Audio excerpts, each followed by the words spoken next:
Day 3 chapter number 2 national income का class 12 macroeconomics, national income and related aggregates, या फिर आप macroeconomics के बेसिक कॉन्सेप्ट्स, नेशनल इनकम के basic concepts की भी बात कर सकते हैं। तो हम आज करने वाले हैं चैप्टर नंबर 2 जिसका नाम है national income and related aggregates. Related aggregates के basic concepts. National income and related aggregates की अगर बात की जाए तो इसके बेसिक कॉन्सेप्ट्स हम पढ़ने वाले हैं। तो सबसे पहले भाई हमारा जो क्वेश्चन अराइज होता है वो होता है इनकम। भाई ये इनकम क्या है? अगर बात की जाए इनकम की, तो इनकम की अगर बात की जाए, income is a money receipt of an individual per unit of time. एक पर्टिकुलर पॉइंट ऑफ टाइम में मैं जितना भी पैसा कमा रहा हूं उसको मैं क्या बोलूंगा? उसको मैं बोलूंगा इनकम। यानी कि income is a money receipt of an individual per unit of time. एक पर्टिकुलर पॉइंट ऑफ टाइम में मैं जितना भी पैसा कमा रहा हूं, मेरी जो अर्निंग्स हैं उनको मैं क्या बोलूंगा? इनकम बोलूंगा। नाउ अगर बात की जाए इकोनॉमिक्स में इनकम की, तो income are of two types. इनकम दो तरीके की होती है, इनकम दो प्रकार की होती हैं। सबसे पहला होता है हमारा फैक्टर इनकम और दूसरी होती है हमारी ट्रांसफर इनकम। अगर बात की जाए इनकम की, तो इनकम दो प्रकार की होती है। पहली होती है फैक्टर इनकम, दूसरी होती है transfer income. Factor income is also known as earned income, भी इसको बोला जाता है earned income. And transfer income is also known as unearned income. Unearned income. यानी कि अब आते हैं अपने कॉन्सेप्ट पे। फैक्टर इनकम का मतलब क्या हुआ? फैक्टर इनकम का मतलब होता है money receipt of factors of production in lieu of his services. यानी कि कहने का मतलब यह है, मेहनत करने के बाद जो पैसा कमाया जाता है, सर्विसेज देने के बाद जो पैसा कमाया जाता है, उसको हम क्या बोलते हैं? उसको हम फैक्टर इनकम बोलते हैं। बात क्लियर हो गई?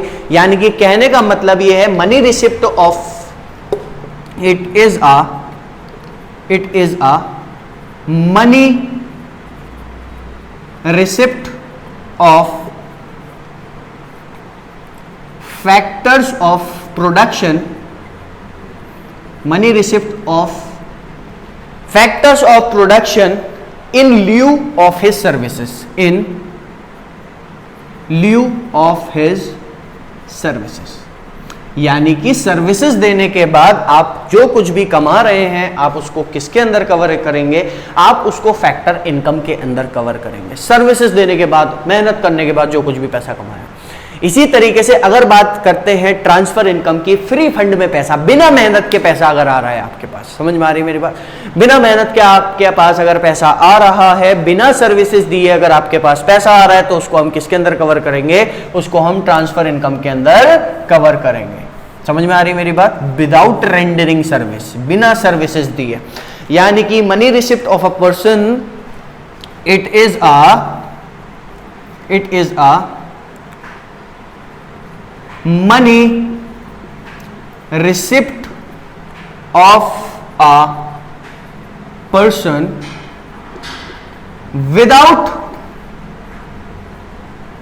रेंडरिंग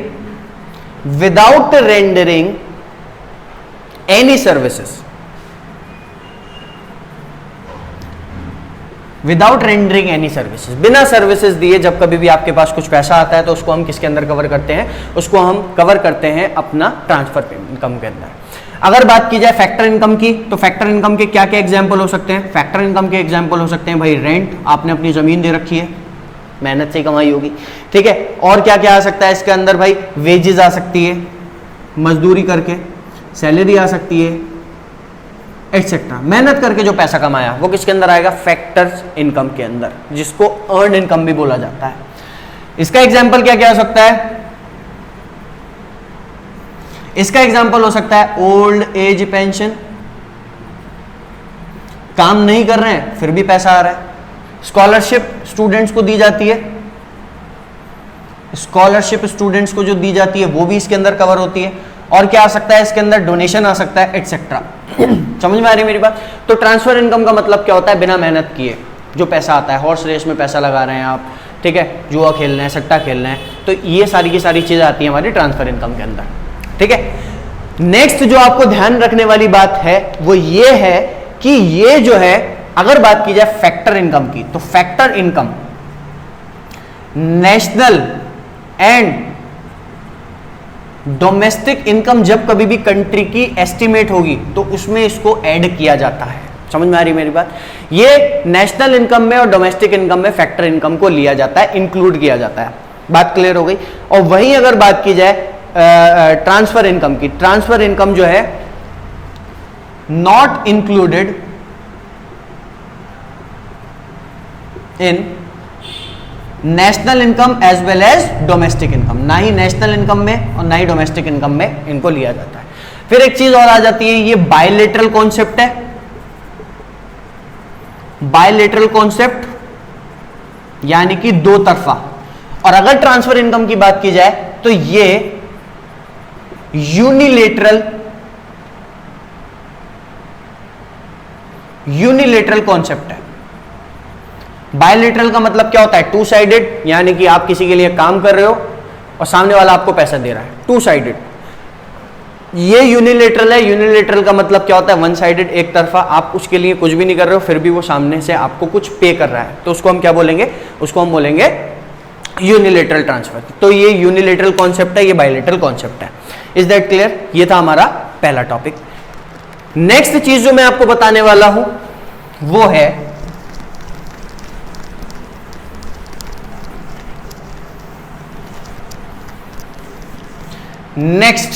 जो हम आपको बताने वाले हैं वो है what is meant by factors of production.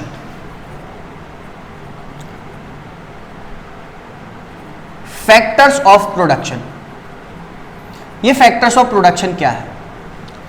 Factors of production का मतलब होता है कि द रिसोर्सेज और input of society which are use in process of production, यानी कि वो सारे के सारे रिसोर्सेज, वो इनपुट सोसाइटी के जो प्रोडक्शन प्रोसेस में काम में आते हैं, उनको हम क्या बोलते हैं, उनको हम बोलते हैं फैक्टर्स ऑफ प्रोडक्शन। इनको फैक्टर्स ऑफ प्रोडक्शन बोला जाता है। And they are also known as agents of production. इनको एजेंट्स ऑफ प्रोडक्शन भी बोला जाता है, एजेंट्स ऑफ प्रोडक्शन भी इनका दूसरा नाम है। अब अगर बात की जाए फैक्टर्स ऑफ प्रोडक्शन की, तो basically mainly there are 4 factors of production.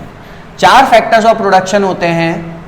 सबसे पहला होता है हमारा लैंड, दूसरा होता है हमारा लेबर, तीसरा होता है हमारा कैपिटल, और चौथा होता है हमारा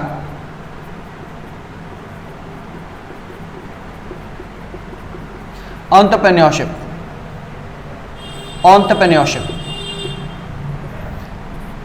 land, labour, capital, land, labour, capital और entrepreneurship, these 4 factors of production. ये 4 फैक्टर्स ऑफ प्रोडक्शन है। लैंड का मतलब जमीन, लेबर का मतलब मजदूर, कैपिटल का मतलब इसके अंदर मशीन्स और पैसा आता है, और एंटरप्रेन्योरशिप का मतलब ये एक ऐसी प्रोसेस है जहां पर एक बंदा सारे के सारे रिसोर्सेज को असेंबल करके क्या करता है, प्रोडक्शन करता है। इसको बोला जाता है फैक्टर्स ऑफ प्रोडक्शन। अब अगर बात की जाए इन सबको, जब प्रोडक्शन प्रोसेस खत्म हो जाती है, they all are rewarded in the form of labour को उसका रेंट मिलेगा, सॉरी लैंड को उसका रेंट मिलेगा, लेबर को उसकी वेजेस मिलेंगी, कैपिटल को उसका इंटरेस्ट मिलेगा, और साथ ही साथ एंटरप्रेन्योर को उसका शेयर मिलता है जिसको बोला जाता है प्रॉफिट। समझ में आ रही है मेरी बात? इन सब की जो सर्विसेज होती हैं, यानी कि अगर बात की जाए इन सबको जो पैसा दिया जाता है, ये हो ये हो ये हो या फिर ये हो, इन सबको हम क्या बोलते हैं, इनको जो पेमेंट की जाती है उसी को तो बोला जाता है फैक्टर इनकम, या फिर फैक्टर पेमेंट बोल लो, बात एक ही है। इन सबको फैक्टर पेमेंट की जाती है, रेंट, इंटरेस्ट और जो प्रॉफिट दिया जा रहा है ये क्या है, फैक्टर इनकम है। और ये सारे के सारे फैक्टर्स ऑफ प्रोडक्शन जो भी अपनी सर्विसेज देते हैं उसको बोला जाता है फैक्टर सर्विसेज, उसको बोला जाता है factor services. Is that clear all of you? तो ये है हमारे फैक्टर्स ऑफ प्रोडक्शन, और इनसे जो सर्विसेज ली जाती है उसको बोलते हैं factor income. Now we are going to start end use classification of goods. End use classification of goods समझना बहुत ध्यान से, टॉपिक काफी इंटरेस्टिंग है.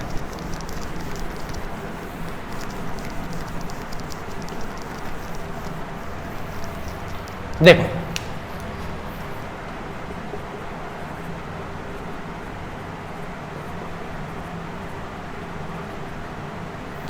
And use classification of goods. So basically when we are talking about goods, goods की अगर बात की जाए, हर एक फिजिकल ऑब्जेक्ट जिसको देखा जा सकता है, छुआ जा सकता है, वो गुड्स है. वो फिजिकल ऑब्जेक्ट जो है वो गुड है. Goods are of two type. Mainly goods दो तरीके के होते हैं इकोनॉमिक्स में. सबसे पहले अगर बात की जाए, सबसे पहले आते हैं हमारे फाइनल गुड्स. फाइनल गुड्स, और दूसरे होते हैं हमारे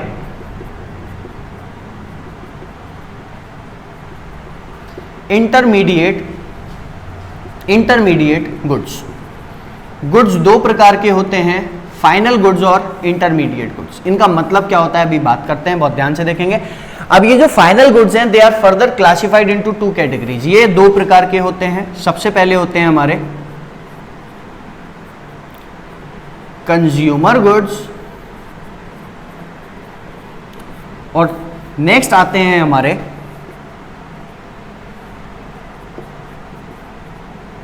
producer goods.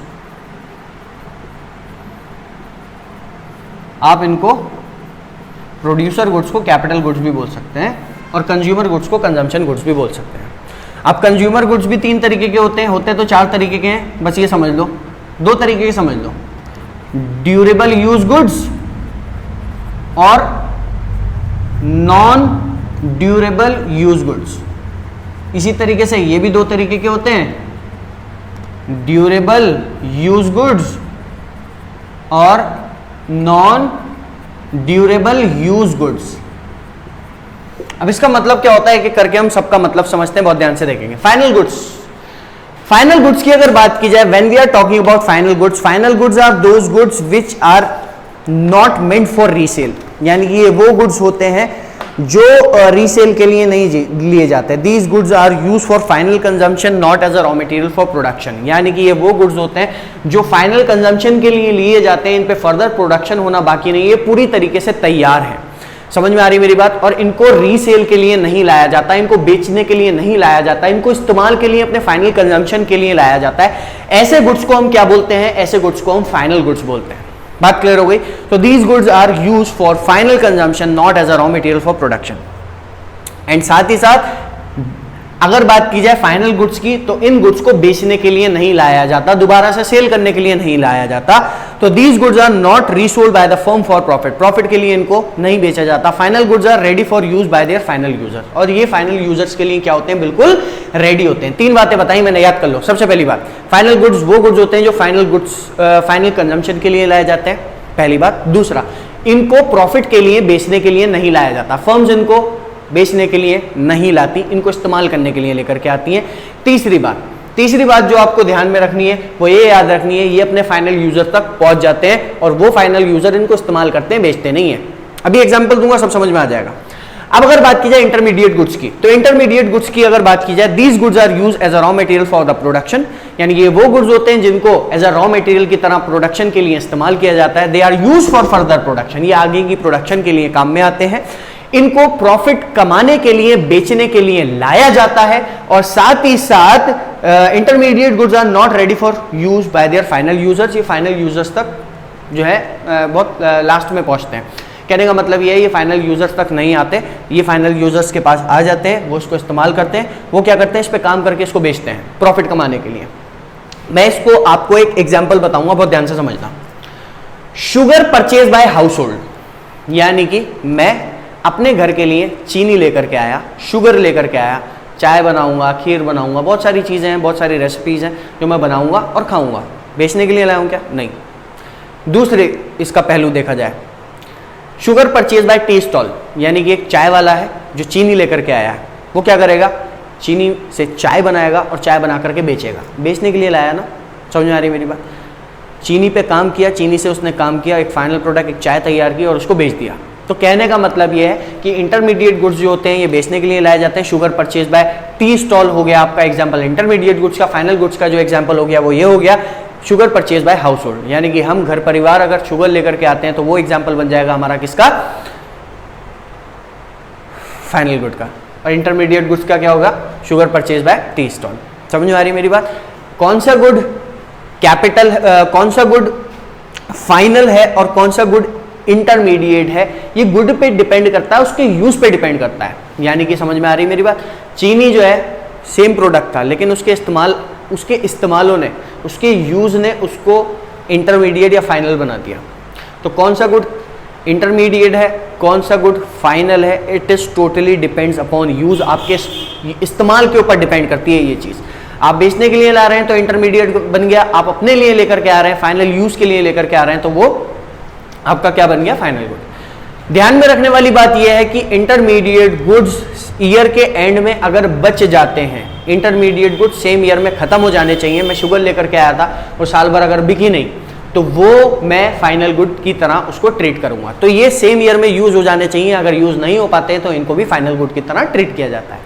Now final goods are of two types. Final goods दो प्रकार के होते हैं, कंज्यूमर गुड्स और प्रोड्यूसर गुड्स। कंज्यूमर गुड्स और प्रोड्यूसर गुड्स, जो मैं बोलता हूं ना उनको लिख लिया करो, ये चीज बहुत काम में आएगी तुम्हारे। कंज्यूमर गुड्स और प्रोड्यूसर गुड्स।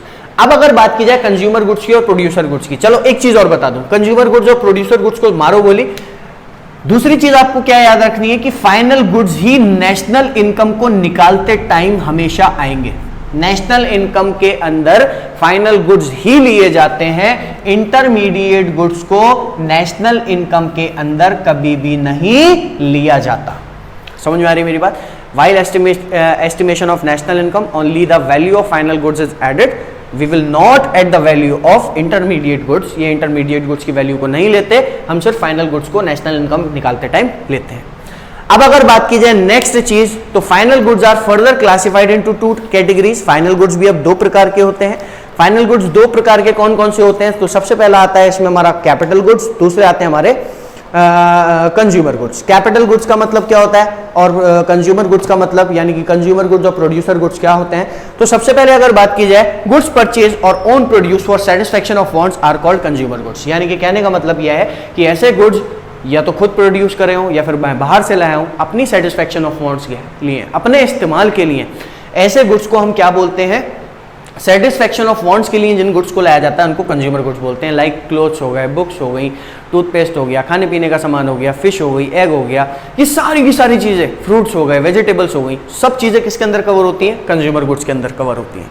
तो कंज्यूमर गुड्स का मतलब आपको पता चल गया होगा। कंज्यूमर गुड्स का मतलब होता है ऐसे गुड्स जो खुद के इस्तेमाल के लिए लाए जाते हैं, अपनी सेटिस्फैक्शन ऑफ वांट्स के लिए, अपनी इच्छाओं के लिए, अपनी इच्छाओं को पूरा करने के लिए लाए जाते हैं। उन गुड्स को क्या बोलेंगे हम, कंज्यूमर गुड्स। प्रोड्यूसर गुड्स का मतलब क्या होता है, प्रोड्यूसर गुड्स का मतलब होता है those goods which are use for further production. ये वो गुड्स होते हैं जो फर्दर प्रोडक्शन के लिए काम में आते हैं, जिनसे हम प्रोडक्शन करते हैं, जो अदर कैपिटल गुड्स को बनाने में काम में आते हैं। जैसे मैं शूज लेकर के आया, कंज्यूमर गुड्स, शूज बनाने की मशीन लेकर के आया, प्रोड्यूसर गुड्स। समझ में आ रही मेरी बात, ठीक है। तो कहने का मतलब यह है कि producer goods are those goods which are purchase for producing other goods are called capital goods या फिर प्रोड्यूसर गुड्स।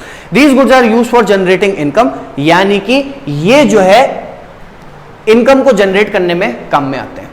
समझ में आ रही मेरी बात, इससे इनकम जनरेट होती है, इनसे पैसा कमाया जाता है, मशीन वगैरह ये सब इसके अंदर कवर होती हैं। बात क्लियर हो गई। कंज्यूमर गुड्स दो प्रकार के होते हैं, ड्यूरेबल यूज गुड्स और non durable goods. Durable goods का मतलब क्या होता है, ये वो गुड्स होते हैं which can be use again and again for a longer period of time, यानी कि वो गुड्स होते हैं जिनको आप लंबे समय तक इस्तेमाल करते हैं। समझ में आ गई बात, लंबे समय तक इस्तेमाल करते हैं, टीवी, कार, फ्रिज, ये सब चीज़ें। नॉन ड्यूरेबल गुड्स का मतलब क्या होता है, जो लाते ही अपनी आइडेंटिटी को लूज कर देते हैं, जो खराब हो जाते हैं, खत्म हो जाते हैं पूरी तरीके से। इसका one of the best example is milk, juice, fruit, egg, vegetable, ये सारी की सारी चीज़ें किसके अंदर कवर होंगी, durable, non durable use goods की। ये लाते ही अपनी आइडेंटिटी को खो देते हैं, ये खत्म हो जाते हैं। फिर आते हैं प्रोड्यूसर गुड्स। प्रोड्यूसर गुड्स की अगर बात की जाए भी दो तरीके के होते हैं, durable use goods, non durable use goods. Durable use goods का मतलब क्या होता है, ये वो गुड्स होते हैं जो लंबे समय तक इस्तेमाल आप जिनको कर सकते हैं, which can be use again and again for a longer period of time, like plant, machinery, building, vehicle, motor vehicle, generator, सारी की सारी चीजें किसके अंदर कवर होंगी, ड्यूरेबल यूज गुड्स के अंदर। नॉन ड्यूरेबल यूज गुड्स का मतलब क्या होता है, ये वो गुड्स होते हैं जो लाते ही अपनी आइडेंटिटी को लूज कर देते हैं, बात चाहे यहां कर लो चाहे यहां कर लो, लेकिन यहां सेटिस्फेक्शन ऑफ वांट्स की बात होगी, यहां प्रोडक्शन की बात होगी। प्रोडक्शन के लिए कौन कौन सी ऐसी चीजें एक प्रोड्यूसर लाता है जो खत्म हो जाती हैं, रॉ मटेरियल हो गया, इलेक्ट्रिसिटी हो गई, पावर, फ्यूल, सब चीजें क्या होती हैं, लाते ही खत्म हो जाती हैं, तो वो किसके अंदर कवर होगा, नॉन ड्यूरेबल यूज गुड्स के अंदर। बात क्लियर हो गई, ठीक है। तो हमेशा याद रखना फाइनल गुड्स नेशनल इनकम में आते हैं, और फाइनल गुड का कंज्यूमर और प्रोड्यूसर गुड्स दोनों पार्ट हैं, तो जब ये आता है तो ये दोनों भी आते होंगे। इंटरमीडिएट गुड्स कभी भी नेशनल इनकम में नहीं आते, because they are meant for resale, इनको बेचने के लिए लाया जाता है, ये नेशनल इनकम में कभी भी नहीं आते। तो दोस्तों ये था हमारा आज का टॉपिक। वीडियो अगर पसंद आई हो तो वीडियो को लाइक करना बिल्कुल भी मत भूलना, लाइक करने में कंजूसी मत किया करो, वीडियोस को शेयर करो इसी तरीके से, ताकि मैं भी मोटिवेट हूं और अच्छी अच्छी वीडियोस आप लोगों के लिए लेकर के आऊं। तब तक के लिए bye bye, have a good day, take care.